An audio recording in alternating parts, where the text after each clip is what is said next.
영국 속담에 이런 말이 있어요.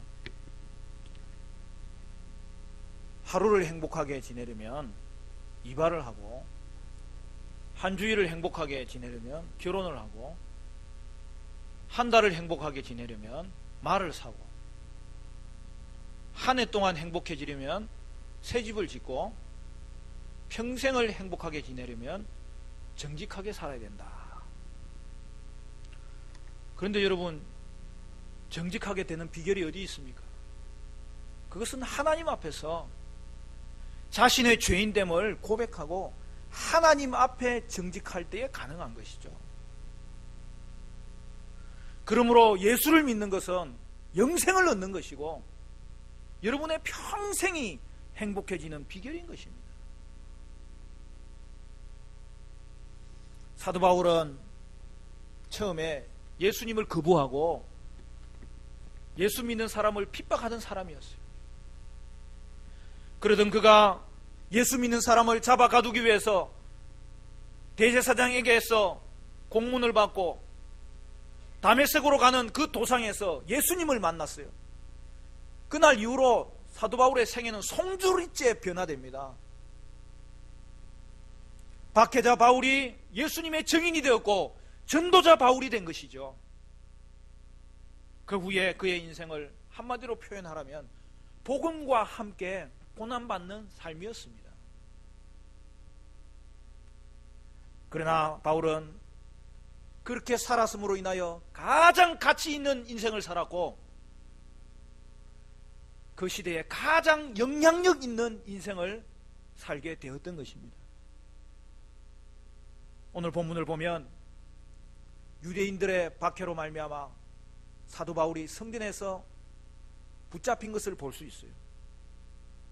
바울은 3차 전도 여행을 마치고 예수 믿게 된 유대인의 이방인의 대표자들과 함께 예루살렘 교회를 도울 수 있는 구제 헌금을 가지고 예루살렘에 있는 사도들을 만나러 왔던 것이죠. 그런데 그동안에 사도 바울의 사역을 반대하던 유대인들의 무리들이 사도 바울이 예루살렘에 와 있다는 소식을 알고 그곳에 찾아왔는데 여러분, 그들이 성전의 남자의 뜰에서 바울을 만났을 때에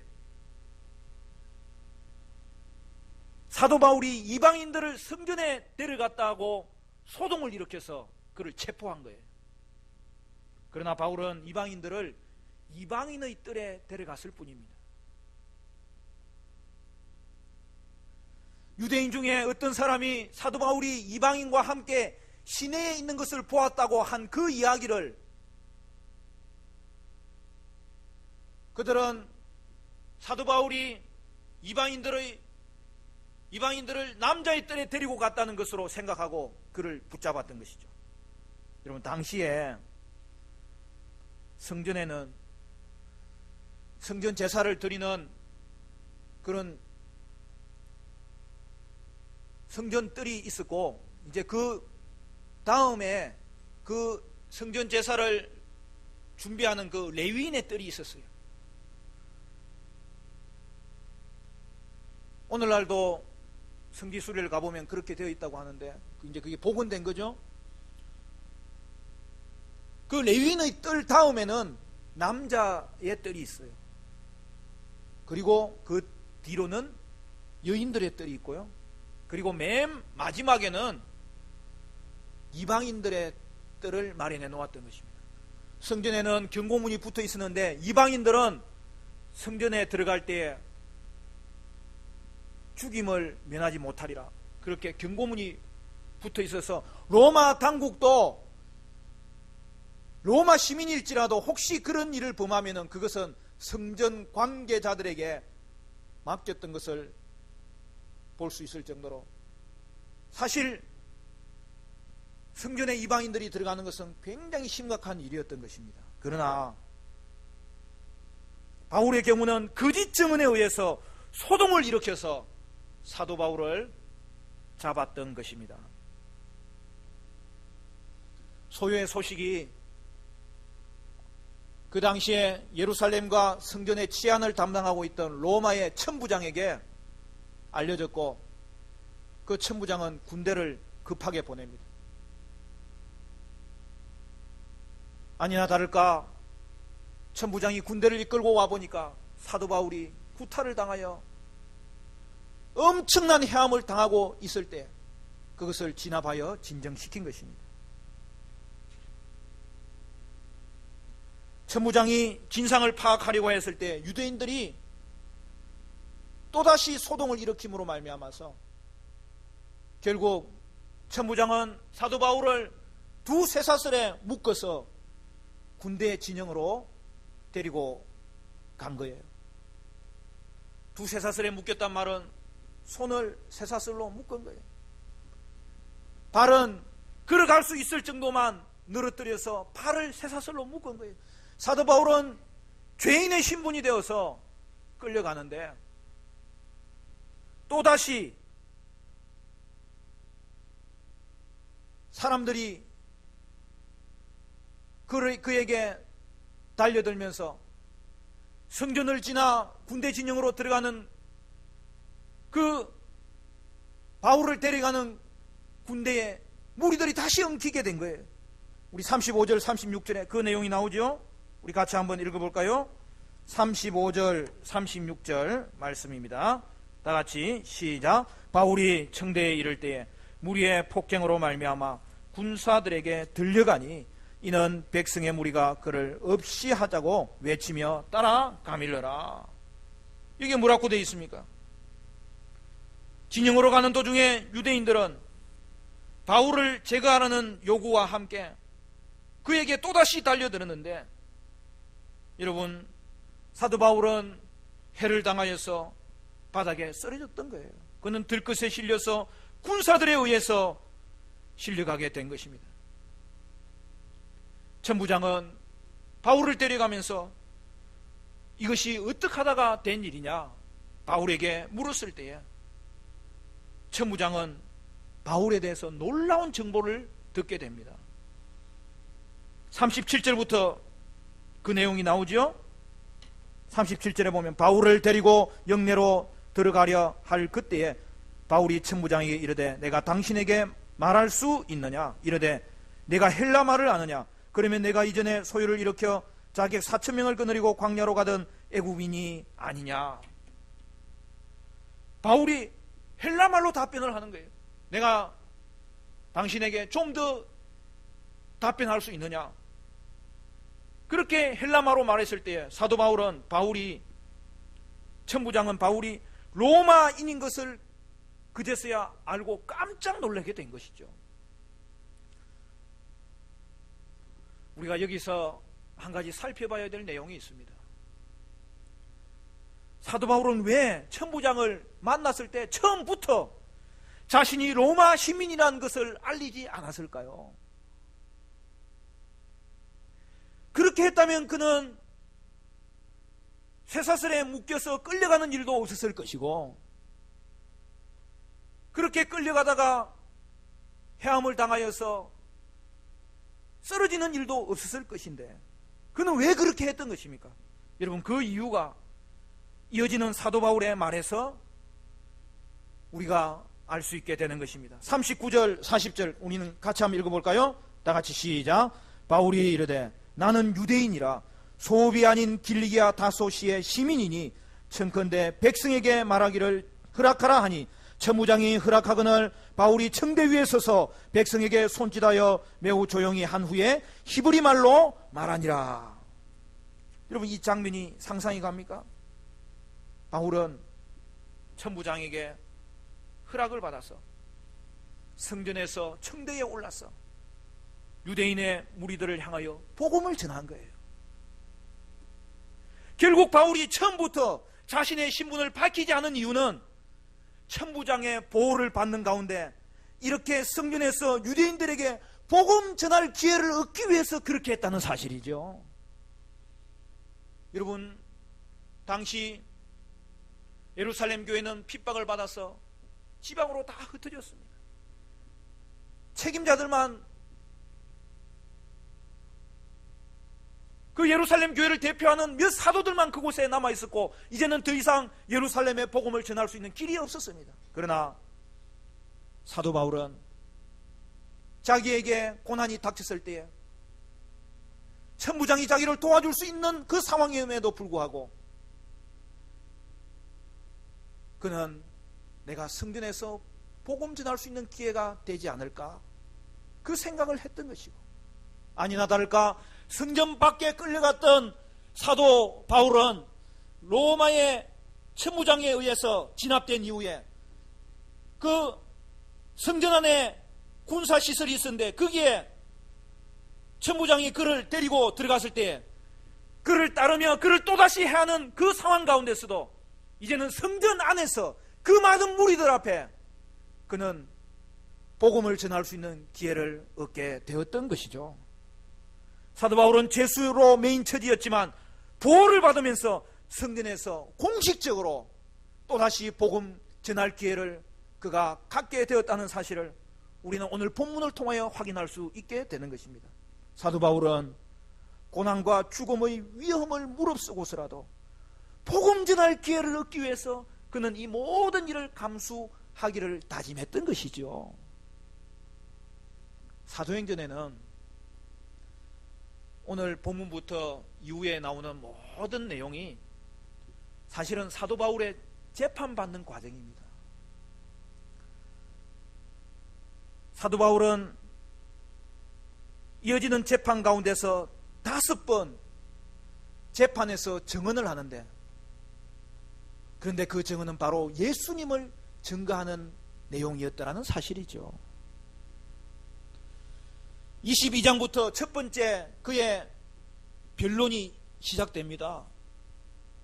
23, 24, 25, 26장까지 5번에 걸친 사도 바울의 그 변론이 이어지는데, 이제 27장, 28장은 로마에 재판받기 위해서 이동하는 과정이기 때문에 어떻게 보면 사도 바울의 마지막 생애는 재판받는 과정을 통하여서 복음을 증거하되 땅 끝까지 복음을 증거하기 위한 과정이었던 것입니다.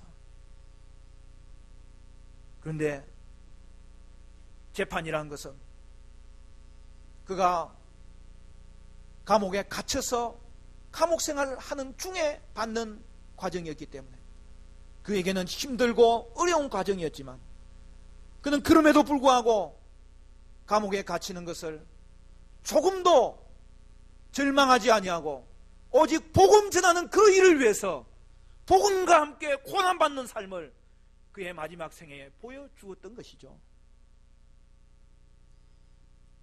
이제 바울은 로마 시민이라는 것이 알려졌기 때문에 공식적인 절차를 통하여 재판을 받게 되는데, 22장에 나오는 첫 변론은 성전에서 유대인의 무리들에게 변론하는 것이고, 이제 그 다음날 정식 재판이 열리잖아요.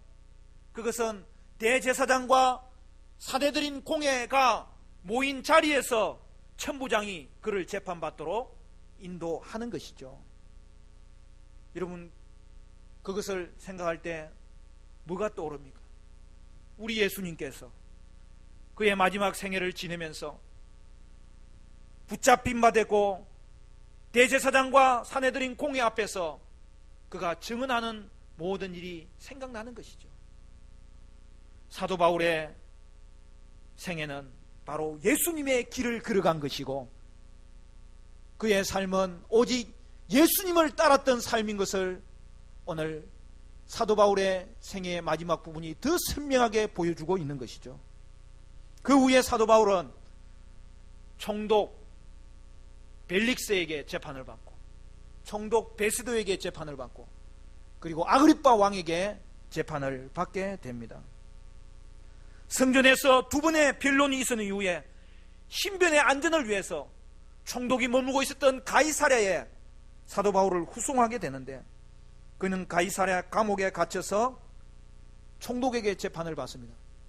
그런데 나중에 여러분이 사도행전을 세밀하게 읽어보면 아시겠지만 그 가이사랴의 재판은 자꾸 지체가 되어서 2년간이나 가이사랴 감옥에 그가 갇혀있게 되는 거예요.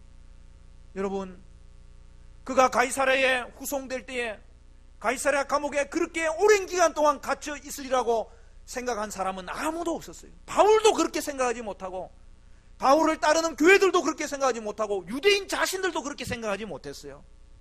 그러면 여러분, 사도 바울의 심정이 어떠했겠습니까? 분명한 사실은 사도 바울은 이 일로 말미암아 결코 절망하지 않았던 것입니다. 그는 복음을 전하기 위해서 체포되었기 때문에 감옥에 있는 시간이 길어지더라도 복음 전하는 일에 도움이 된다면 그는 그 일을 기뻐했던 것입니다. 그리고 실제로 그는 재판을 통하여서 성전에서 복음을 전할 수 있었고, 대제사장과 사내들인 공회 앞에서 복음을 전할 수 있었고, 더 나아가서 로마의 당국자들인 총독과 왕들에게 복음을 전할 수 있었던 것입니다. 그러므로 사도 바울은 복음을 전하기 위해서라면 그 어떤 고난도 감수하였고 죽음이라도 감수하였고, 또한 그것을 기뻐하며 즐거워하며 살았던 것입니다. 그래서 사도 바울은 그의 믿음의 아들 디모데에게 편지 쓸 때에 이렇게 말씀합니다. 디모데후서 1장 8절에 그러므로 너는 내가 우리 주를 증언함과 또는 주를 위하여 갇힌 자 된 나를 부끄러워하지 말고 오직 하나님의 능력을 따라 복음과 함께 고난을 받으라.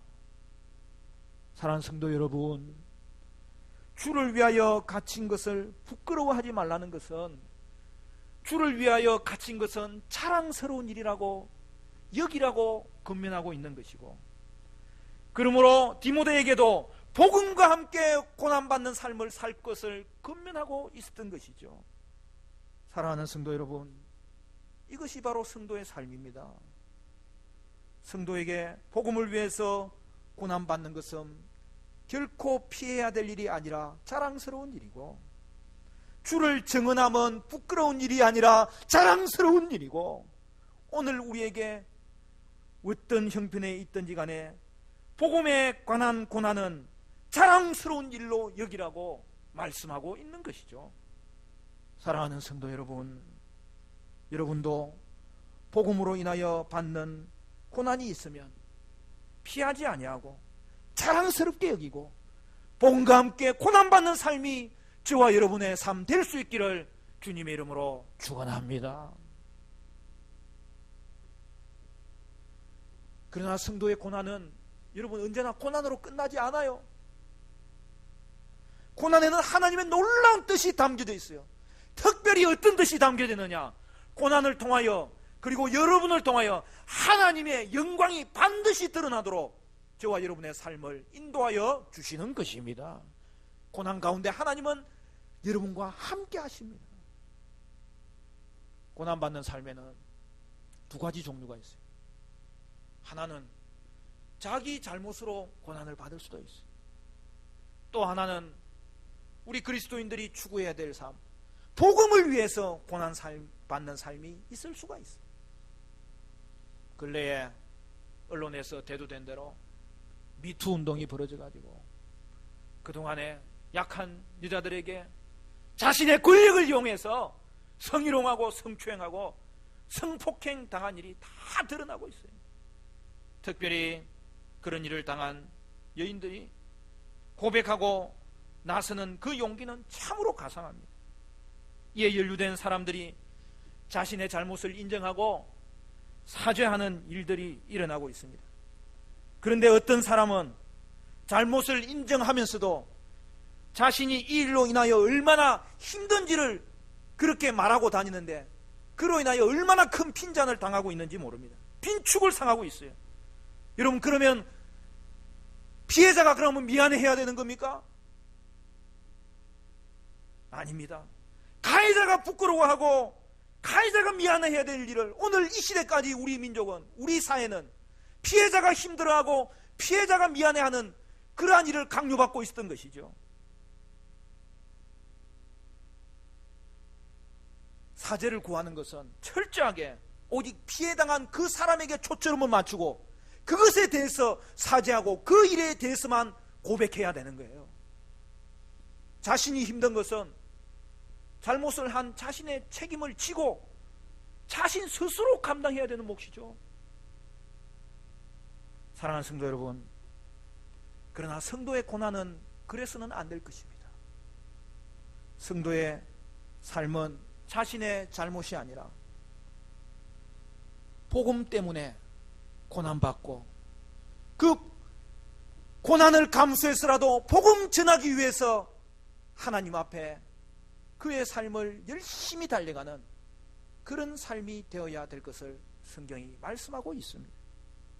그것이 이 땅을 살아가는 건강하고 진정한 성도의 삶의 모습이고 예수님을 따라가는 삶의 모습이고 가장 가치 있는 삶의 모습이고 이 땅에 선한 영향력을 끼치는 하나님 자녀의 모습인 것입니다. 말씀을 맺겠습니다. 태평양의 한가운데 작은 피지라는 섬이 있어요. 그 섬은 제주도보다 조금 큰 섬인데 그 한 섬이 한 국가예요. 그곳에 복음이 전파되었고 그때 예수님을 믿고 구원의 감격을 가지고 전도를 하는 한 사람이 있었어요. 그 사람의 이름은 필리푸스라는 사람이었어요. 그는 자신의 일과 중 틈틈이 시간을 내어서 온 섬을 돌아다니면서 그 일대를 전도하곤 했습니다. 그러던 어느 날 필립은 전도하다가 한 여인을 만났는데 그에게 복음을 전하려고 하는데 갑자기 그 여인이 집으로 들어가더니 질거던 큰 항아리 하나를 들고 나오더니 그에게 바로 그냥 그 얼굴을 향하여서 집어 던지려더라는 거예요. 너무 순식간에 일어난 일이라 피할 수가 없어가지고 이마에 물동이를 맞아가지고 물동이는 박살이 나고 이마에는 피가 자욱하게 되었던 것입니다.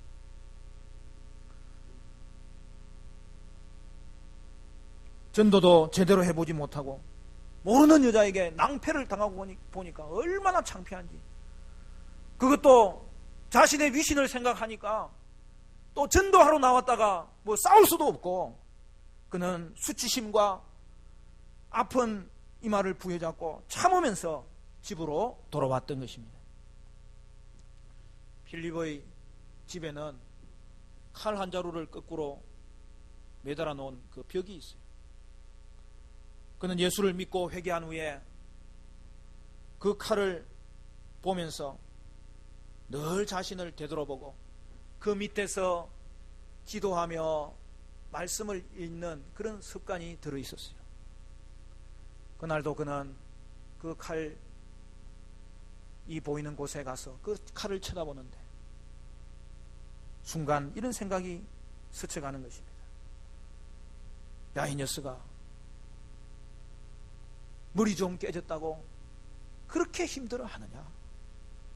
너는 저 칼을 가지고 그동안에 얼마나 못된 짓을 많이 했는지 돌이켜보아라. 그 순간 필립은 무릎을 꿇었습니다. 하나님께 회개의 기도를 드렸습니다. 그리고 그 다음날 그는 자기 집에서 제일 크고 제일 비싸고 제일 좋은 사기 항아리를 들고 그 여인에게 찾아갑니다. 여인이 보니까 항아리를 들고 오니까 자기하고 싸우러 온 줄 알고 또 이 여인은 집으로 들어가서 이번에는 몽둥이를 가지고 나왔어요. 필립은 어제 있었던 일로 항아리가 깨진 것은 자신으로 말미암아 된 일이니 변상하러 왔다고 가장 좋은 사기 그릇을 그에게 주었던 것입니다. 결국 필립부스는 그 여인에게 복음을 전하게 되었고 그 여인은 예수님을 만나도록 필립은 전도에서 성공할 수 있었던 것입니다. 사랑하는 성도 여러분, 전도는 고난을 당하면서라도 해야 될 일인데 여러분은 어떻습니까? 고난 당하면서 전도한 일이 있습니까? 그리고 그 결과는 어떻게 되었습니까? 전도는 고난을 당하면서라도 해야 될 너무나 소중한 일이라는 사실이죠. 고난 중에서 우리가 인내할 때에 하나님은 반드시 여러분을 통하여서 하나님의 영광을 드러내 주실 것이고 열매 맺게 하여 주실 줄로 믿으시기를 바랍니다. 오늘도 우리가 전도하는 것은 은사이기 이전에 성도는 누구나 이 일을 해야 될 사명인 거예요. 오늘도 우리가 새생명 축제를 이 봄과 함께 시작하면서 다시 한 번 더 전도가 우리에게 어떻게 사명으로 자리 잡고 있는지 돌아볼 수 있어야 되겠는데, 사랑하는 성도 여러분, 여러분의 삶은 복음과 함께 고난받는 삶이 되시기를 바라고, 그 삶을 통하여 여러분의 가정이 복음화되고 여러분의 일터가 복음화되고 여러분의 이웃이 복음화되고 우리 교회가 머물고 있는 이 화정 땅이 복음화되고 고양시가 복음화되고 이 나라 이민족이 복음화되는 일에 쓰임받게 되는 복된 하나님의 사람들 되시기를 주님의 이름으로 축원합니다.